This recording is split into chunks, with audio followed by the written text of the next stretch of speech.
ان 10 دنوں میں اس کتاب کا خلاصہ آپ کے سامنے پیش کرنا چاہ رہا ہوں، اور اس ایک سوال کا ہم جواب ڈھونڈ رہے ہیں. میں اپنے لیے، میں آپ کے لیے بھی نہیں، میں صرف اپنے لیے اس ایک سوال کے جواب میں یہ بات پیش کر رہا ہوں. میرے نزدیک قرآن انسان کا کلام ہو ہی نہیں سکتا. کیوں نہیں؟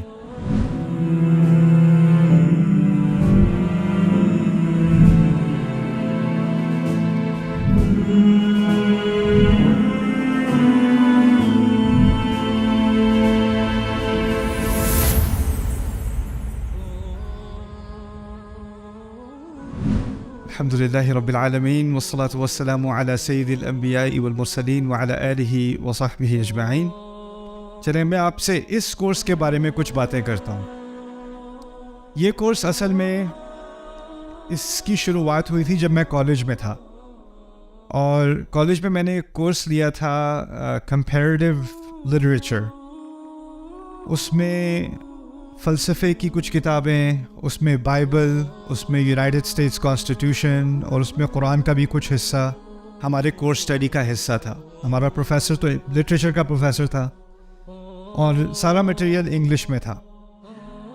اور اس میں ایک ہمیں ہوم ورک اسائنمنٹ دی گئی تھی. میرا پہلا سیمسٹر تھا کالج میں نیو یارک میں، اور اسائنمنٹ یہ تھی کہ بائبل میں جوسف کی کہانی جو ہے، story of Joseph in the book of Genesis, اس کا آپ نے تقابل کرنا ہے قرآن میں سورہ یوسف سے.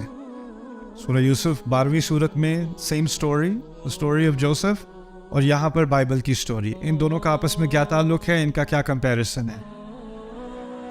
تو مجھے جب یہ اسائنمنٹ ملی، میں نے پہلی دفعہ سورہ یوسف ترجمے کے ساتھ پڑھی، انگلش ترجمے کے ساتھ، اور مجھے وہ بہت ہی کنفیوزنگ لگی. پہلے میں نے بائبل کی اسٹوری پڑھی تھی.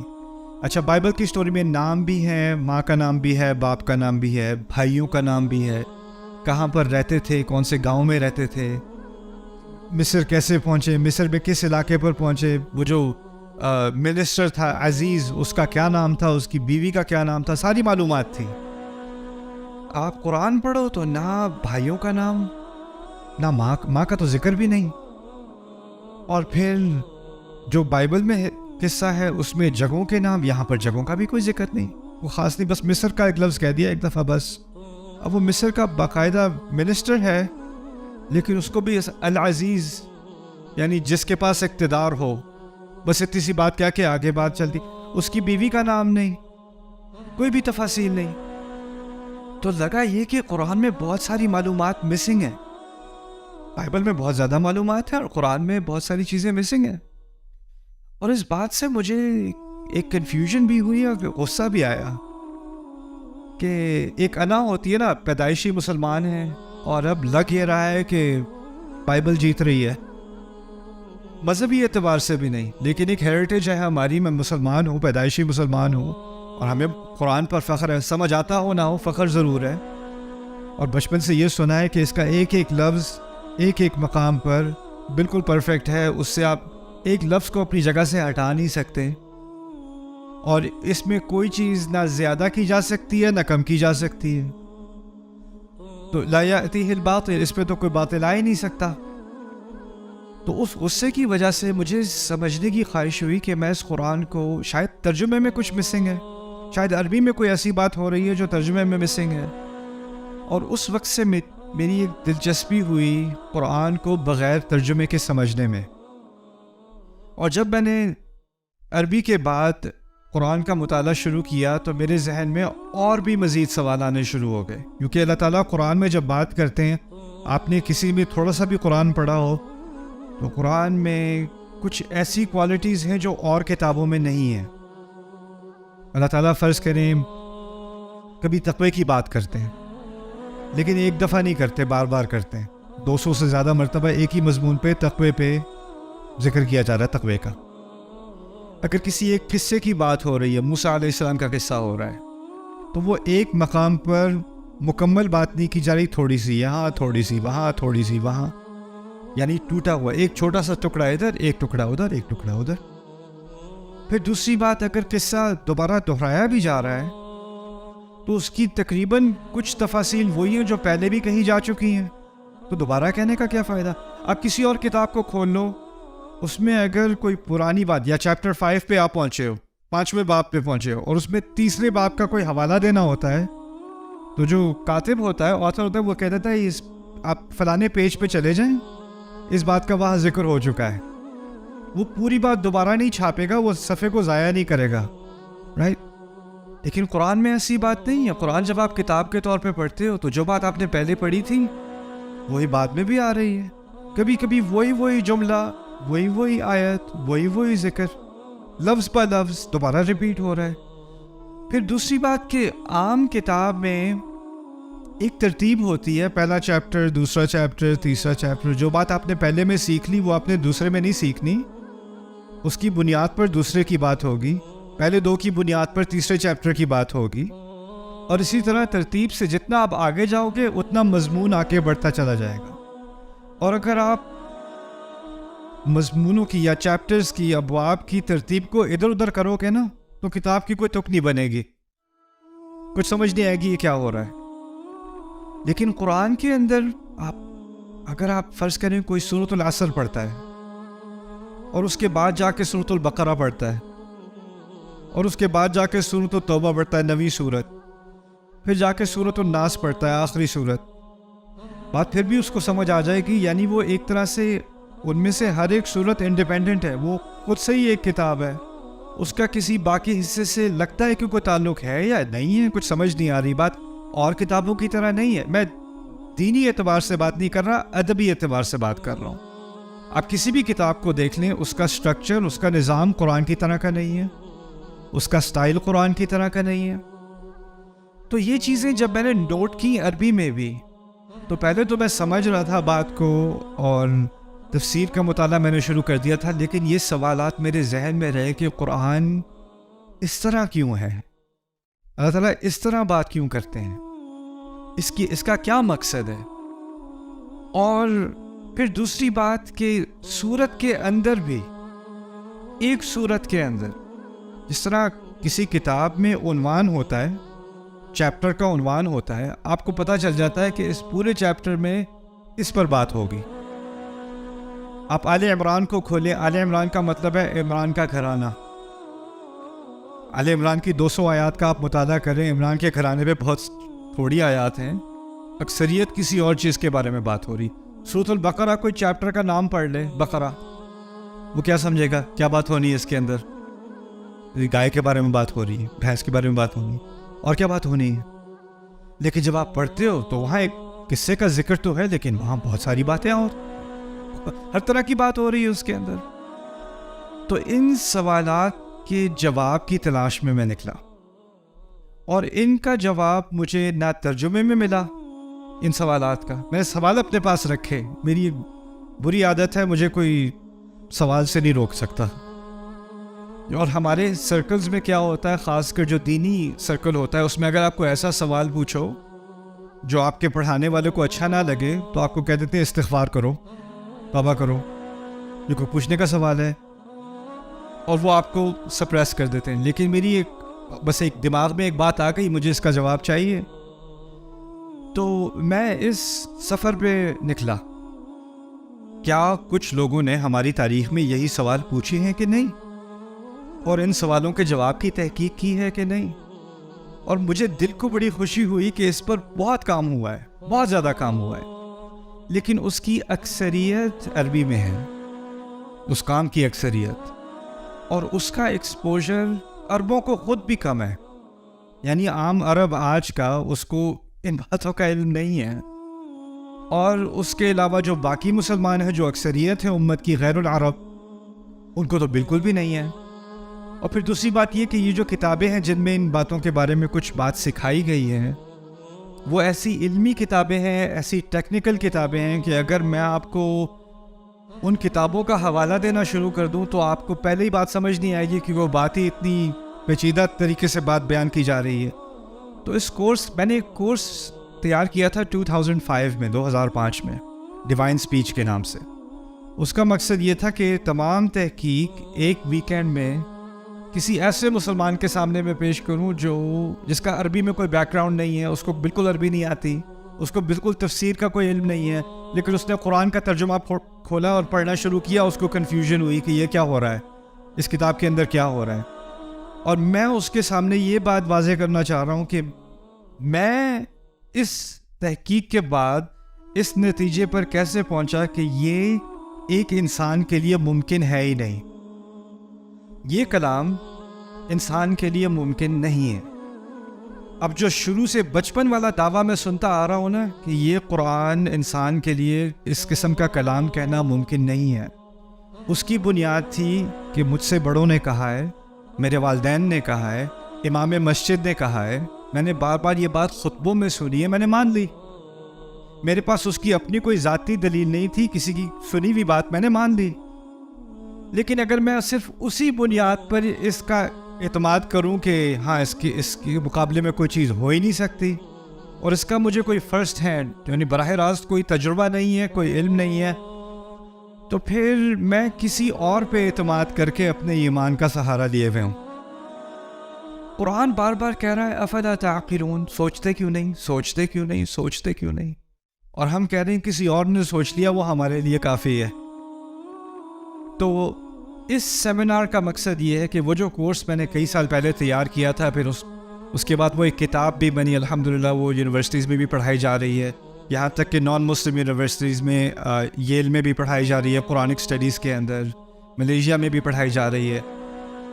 ان 10 دنوں میں اس کتاب کا خلاصہ آپ کے سامنے پیش کرنا چاہ رہا ہوں، اور اس ایک سوال کا ہم جواب ڈھونڈ رہے ہیں۔ میں اپنے لیے، میں آپ کے لیے بھی نہیں، میں صرف اپنے لیے اس ایک سوال کے جواب میں یہ بات پیش کر رہا ہوں۔ میرے نزدیک قرآن انسان کا کلام ہو ہی نہیں سکتا، کیوں نہیں؟ اس کی کئی وجوہات ہیں، ان میں سے کچھ وجوہات کا ہم ابھی جائزہ لیں گے۔ تو جو قرآن، جس کو اس کورس کا نام میں نے رکھا ہے آخری معجزہ، آپ کو پتہ ہوگا نا، تو یہ جو نام میں نے رکھا ہے نا، اس کے بارے میں ایک دو باتیں پہلے سمجھ لیں، پھر ہم اپنا کام آج کا شروع کرتے ہیں۔ ویسے ہم آج بیہائنڈ ہیں، میرا مقصد تھا آج فاتحہ کے بارے میں مکمل بات ہو جائے گی، مجھے نہیں لگتا کہ ہوگی، لیکن کوشش کریں گے انشاءاللہ۔ میں رش نہیں کروں گا، اگر زیادہ ٹائم چاہیے تو کل کر لیں گے، اگلے دن کر لیں گے انشاءاللہ، لیکن میں مٹیریل کو رش نہیں کرنا چاہ رہا۔ اب میں چاہتا ہوں کہ آرام سے ایک چیز کو آپ صحیح طرح سے سمجھیں، اس کے بارے میں سوال ہوں تو آپ کو سوال پوچھنے کا بھی موقع ملے۔ قرآن کے معجزے کے بارے میں ایک بات سمجھ لیں۔ اگر کوئی سمندر میں غوطہ لگاتا ہے، گہرائی میں اترتا ہے، وہاں اس کو موتی ملتا ہے یا کوئی خاص قسم کی مچھلی ملتی ہے، اور وہ نکال کے وہ لاتا ہے اور کہتا ہے یہ دیکھو میں نے کیا ڈھونڈا سمندر میں سے، اور وہ یہ دعویٰ کرے کہ اصل جو سمندر کا خزانہ ہے نا وہ میرے ہاتھ میں ہے، کیا اس کا دعویٰ صحیح ہوگا؟ سمندر بہت بڑی چیز ہے، آپ بہت چھوٹی چیز ہو، آپ جتنے بھی غوطے لگا لو، پوری زندگی غوطے لگاتے رہو، آپ کے پاس اتنے سے موتی آنے ہیں آپ کے ہاتھ میں، اور باقی کتنے لامعلوم خزانے پیچھے رہ گئے، نامعلوم خزانے آپ کو پتہ بھی نہیں، دنیا کو بھی نہیں پتہ۔ قرآن کی مثال اللہ تعالیٰ نے خود دی ہے ایک سمندر کی طرح کی، بلکہ ایک نہیں کئی سمندر کی طرح۔ قُلْ لَوْ كَانَ الْبَحْرُ مِدَادًا لِكَلِمَاتِ رَبِّي لَنَفِدَ الْبَحْرُ قَبْلَ أَن تَنْفَدَ كَلِمَاتُ رَبِّي وَلَوْ جِئْنَا بِمِثْلِهِ مَدَدًا۔ کہہ دو کہ اگر میرے کلمات، میرے الفاظ سمندر کی طرح ہوتے، اس کی مثال دی اللہ تعالیٰ نے۔ اب سمندر کی مثال سے کیا فائدہ ہوا؟ ہم قرآن میں تدبر کرتے ہیں جیسے کوئی غوطہ لگانے والا سمندر میں غوطہ لگاتا ہے۔ اگر میں ساری زندگی سمندر کے اندر گزار دوں نا اپنی، تو میرے جسم پہ، پورے جسم پہ کچھ قطرے ہی لگے ہوں گے، میں نے پورے سمندر کا تجربہ نہیں کیا۔ اور میں گہرائی میں بھی اتر جاؤں تو میرے ہاتھ میں 1-2 موتی آنے ہیں، 5-6 آنے ہیں، 500 آ جانے ہیں، 1000 آ جانے ہیں۔ میں کبھی یہ دعویٰ نہیں کر سکتا کہ میرا پورے سمندر پر عبور ہے، یا میں پورے سمندر کا تجربہ کر چکا ہوں، اور اس میں جو خزانے تھے وہ میرے ہاتھ میں ہیں۔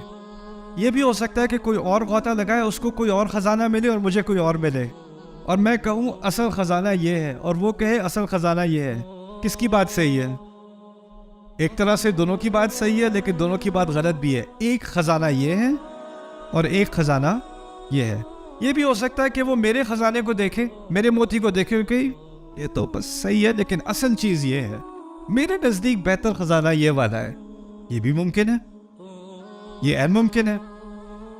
اس سیمینار میں جن چیزوں کے بارے میں قرآن کے متعلق جو باتیں آپ کے سامنے پیش کروں گا ان کا تعلق زیادہ تر 90% میرے نزدیک ایسی چیزوں سے ہے جو وقت کے ساتھ بدلیں گی نہیں. جیسے آپ کو معلوم ہوگا آج کل قرآن کے معجزے کی بارے میں جب بات ہوتی ہے تو کہا جاتا ہے قرآن میں جدید سائنس سے متعلق معجزات ہیں. آپ نے سنا ہوگا کہ قرآن میں ایسی باتیں ہیں جو اس وقت کسی کو معلوم نہیں تھی, اب سائنس کی ترقی کی وجہ سے ہمیں معلوم ہے. تو قرآن کا اصل معجزہ کیا بتایا جاتا ہے؟ Science, right? The scientific miracle of the قرآن. اب اس میں مسئلہ یہ ہے کہ سائنس ابھی بھی بدل رہی ہے, ابھی بھی ترقی کر رہی ہے, اور ہو سکتا ہے آج سے 10 سال بعد کوئی نئی ایجاد آئے یا کوئی نیا اکتشاف ہو, کوئی نئی ڈسکوری آئے, اور جو تھیوری ہم سمجھتے تھے کہ صحیح ہے وہ غلط ثابت ہو جائے. ایک زمانے میں نیوٹن حق تھا, پھر آئنسٹائن حق ہوا. تھیوری تو بدل گئی نا.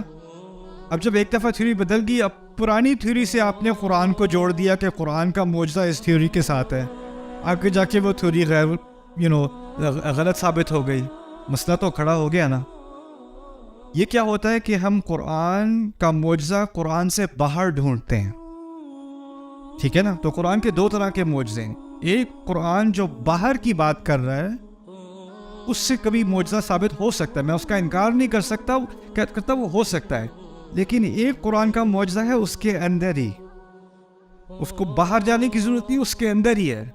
اور جو اس کا اندرونی معجزہ ہے نا, وہ چاہے 1 صدی میں ہو یا 20ویں صدی میں ہو یا 30ویں صدی میں ہو, اس میں کوئی فرق ہی نہیں آنا. میرے نزدیک قرآن کا جو اصل معجزہ ہے نا وہ اس کے اندر ہے, اور اس کے باہر جو معجزات ہیں وہ آتے رہیں گے, اور شاید ان میں کوئی حق ہو, شاید بعد میں کوئی بات غلط ثابت ہو جائے, ہو سکتا ہے اس میں امکان ہے غلطی کا. لیکن جو اندرونی معجزہ ہے نا اس میں کوئی غلطی کا امکان نہیں ہے. بات ابھی تک سمجھ میں آ رہی ہے؟ ٹھیک ہے. اب تھوڑی سی بات ہم آج اس پہلے سیشن میں آپ سے فاتحہ کے بارے میں کچھ بات کروں گا. اس سیشن میں صرف الحمدللہ تک, اگر ممکن ہوا صرف الحمدللہ تک بات کریں گے, باقی بعد میں. پہلی بات یہ سمجھ لیں کہ ہمارے ہاں فاتحہ کے بارے میں اختلاف ہے کہ اس کی پہلی آیت یا تو بسم اللہ الرحمن الرحیم ہے یا الحمدللہ ہے. اور آپ دیکھیں گے کہ اگر مختلف ممالک میں آپ سفر کرتے ہیں تو کچھ مذاہب میں, کچھ فقہا کے نزدیک کیونکہ بسم اللہ فاتحہ کا حصہ ہے, تو آپ کسی مسجد میں جا کے مغرب کی نماز میں شرکت کرو گے تو امام اللہ اکبر کہنے کے بعد الحمدللہ سے شروع نہیں کرے گا. کہاں سے شروع کرے گا؟ بسم اللہ الرحمن الرحیم الحمدللہ رب العالمین. اور ہمارے دیسیوں کو لگے گا یہ کیا ہو رہا ہے یار, بسم اللہ زور سے کیوں؟ کیونکہ ان کے ہاں بسم اللہ فاتحہ کا حصہ ہے. اور یہ اختلاف ہمارے مفسرون میں بھی تھا, کیا بسم اللہ فاتحہ کا حصہ ہے. پھر ایک اور اختلاف تھا, کیا بسم اللہ ہر سورت کا حصہ ہے یا ہر سورت سے الگ ہے. اس بحث میں بہت دیر لگ جائے گی, اور اگر ہم نے بسم اللہ پر آج بات کی تو اسی میں 2-3 گھنٹے لگ جائیں گے. لیکن میں اپنی رائے آپ کے سامنے رکھ رہا ہوں کھل کے. میرے نزدیک زیادہ قوی دلیل یہ ہے کہ بسم اللہ فاتحہ کا حصہ نہیں ہے, اور اس کی تائید میں کچھ دلیل قرآن کے اندر بھی ہے, اور اس کے باہر بھی ایک مشہور حدیث ہے جس میں حدیث قدسی ہے, جو عام طور پر اس سورت کی تفسیر میں حوالہ اس کا دیا جاتا ہے کہ جب اللہ کا بندہ فاتحہ پڑھتا ہے تو ایک آیت کے بعد اللہ تعالیٰ اس کا جواب دیتا ہے. ٹھیک ہے. سو اذ قال العبد الحمدللہ حمیدنی ربی, جواب پہ اللہ تعالیٰ کہتے ہیں میرے رب نے میری حمد کی. تو اس حدیث میں جو پہلی آیت کا ذکر ہے وہ کیا ہے؟ الحمدللہ. بسم اللہ نہیں ہے, الحمدللہ ہے. تو وہاں سے بھی ایک باریک سی دلیل مل گئی کہ شاید قوی دلیل یہی ہے کہ فاتحہ کہاں سے شروع ہوتی ہے؟ الحمدللہ سے. اچھا چلیں الحمدللہ پہ آج تھوڑی سی بات کرتے ہیں. حمد کا مطلب کیا ہے, کسی کو پتہ ہے؟ آپ لوگوں سے پوچھ رہا ہوں, کوئی ہاتھ اٹھانے کی ضرورت نہیں ہے. ڈیموکریسی. 2 چیزیں عام طور پہ ہم ترجمہ کرتے ہیں تعریف, لیکن اصل میں 2 چیزیں ہیں. تعریف, آپ صحیح کہہ رہے ہو, تعریف اور شکر 2 چیزیں ہیں. اچھا, عربی میں تعریف کے لیے لفظ ہے مدح. مدح اردو میں مدح کرنا, مدح. اور ثنا, اس کو بھی ہم ثنا اردو میں بھی استعمال کرتے ہیں. اور شکر کے لیے لفظ ہے شکر. اگر کہا جاتا الشکر للہ تو کیا چیز رہ جاتی؟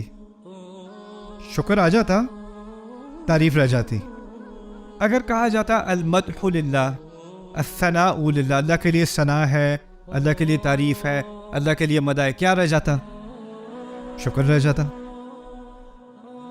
لیکن اب ان دونوں کا فرق بھی تھوڑا سا سمجھ لیں، پھر آگے بات کرتے ہیں. دیکھیں، اگر آپ نے کسی کا خوبصورت گھر دیکھا چلتے چلتے، آپ کے بڑا خوبصورت گھر ہے، آپ نے شکر کیا، تعریف کی ہے؟ تعریف کی ہے. پاکستان کرکٹ ٹیم نے کوئی بہت اچھا میچ کھیلا ہو، انا للہ و انا الیہ راجعون، آپ اس میں تو شکر اور تعریف دونوں کرتے ہیں. خیر، کوئی اچھی گاڑی دیکھی، انسان تعریف کرتا ہے. کوئی پیارا سا بچہ دیکھا، انسان تعریف کرتا ہے. کوئی اچھے کپڑے دیکھے، اچھا کھانا کھایا، تعریف کرتا ہے. کوئی خوبصورت منظر دیکھا، کوئی پہاڑ دیکھا، تعریف کرتا ہے. لیکن شکر اور جگہ ہوتا ہے، اور جس چیز کی آپ تعریف کرتے ہیں لازمی نہیں کہ اس کا آپ شکر کریں.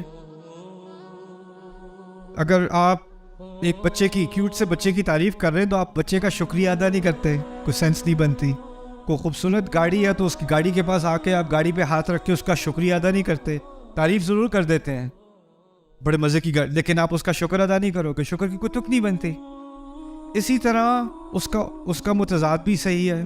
کبھی کبھی ایسا ہوتا ہے کہ آپ کسی کا شکر ادا کرتے ہیں لیکن وہ تعریف کے لائق نہیں ہوتا. ایسا بھی ہو سکتا ہے. ابراہیم علیہ السلام کو وہی دین سکھایا گیا جو ہمیں سکھایا گیا. ہمیں کیا دین سکھایا گیا؟ انشکر لی ولی والدیک، اپنے رب کا شکر کرو اور دونوں والدین کا شکر کرو. شکر کی بات کی ہے نا، تو جو حکم ہم پر ہے وہی ابراہیم علیہ السلام پر ہے. اب ابراہیم علیہ السلام کے والد محترم شکر کے تو مستحق ہیں، والد ہے، لیکن تعریف کے مستحق ہے کہ نہیں؟ نہ. فرعون نے موسیٰ علیہ السلام کی پرورش کی محل کے اندر، اور بعد میں اپنا احسان بھی جتلایا. جب موسیٰ علیہ السلام واپس آئے تھے، کہا تھا الم نربک فینا ولیدا ولبثت فینا من عمرک سنین، تمہیں اتنے عرصے ہم نے تربیت یہاں نہیں دی، کتنے سال تم نے ہمارے یہاں نہیں گزارے، کبھی تم سے کرایہ لیا تھا، کبھی تم سے کوئی معاوضہ لیا تھا؟ احسان جتلانے والی بات ہے نا. اور آگے سے موسیٰ علیہ السلام نے بھی جواب میں کہہ دیا تھا وَتِلْكَ نِعْمَةٌ تَمُنُّهَا عَلَيَّ، یہی تم میرا یہ آپ کا ایک مجھ پر احسان ہے جو آپ نے مجھ پہ کیا. یعنی انہوں نے اس بات کا شکر کیا. یہ شکر کے الفاظ ہیں نا، آپ نے مجھ پر احسان کیا. یعنی موسیٰ علیہ السلام نے فرعون تک کا شکر تو کیا ہے، لیکن کبھی کیا نہیں کریں گے؟ تعریف کا تو وہ مستحق نہیں ہے، شکر کا پھر بھی مستحق ہے. بات میں یہ کہنا چاہ رہا ہوں کہ عام طور پر یہ دونوں چیزیں الگ الگ ہوتی ہیں. شکر کہیں اور جاتا ہے، تعریف کہیں اور جاتی ہے. ان دونوں کو اکٹھا نہیں کیا جا سکتا عام طور پہ. پھر سوال پیدا یہ ہوتا ہے کہ جب اللہ تعالیٰ نے کہا ہے نا الحمدللہ، اور ان دونوں کو ایک ساتھ ملا دیا ہے، تو اس کا مطلب ہے جب بھی میرے منہ سے الفاظ نکلیں گے تو میرے جذبات سے دو مطالبے کیے جا رہے ہیں. جو بھی ہو رہا ہے مجھے کسی نہ کسی طرح اس کی تعریف کرنی ہے، اور پھر جو بھی ہو رہا ہے اس کی بنیاد پہ مجھے خدا کا شکر کرنا ہے. اب ہوتا کیا ہے، حالات خراب ہیں جی، اکانومی خراب ہے، بس جی الحمدللہ. وہ آپ الحمدللہ جب آپ کہتے ہو تو نہ ذہن میں تعریف ہوتی ہے نہ شکر ہوتا ہے، بلکہ الفاظ یہ ہوتے ہیں بس اب صبر ہی کر سکتے ہیں. اور صبر کے لیے ہم نے نئی تعبیر کیا نکالی ہے؟ بس جی الحمدللہ. ٹھیک ہے، لیکن ہونا کیا چاہیے؟ مشکل کے اگر اللہ نے مجھے اس مشکل میں ڈالا ہے تو یہ مشکل بھی تعریف کے لائق ہے. اور اگر میں اس مصیبت سے گزر رہا ہوں تو اس میں اللہ کی کوئی نہ کوئی نعمت ہے، وہ پھر بھی میں اس کا شکر کروں گا. یہ ذہنیت ہے الحمدللہ کی، دونوں چیزوں کو کمبائن کر کے.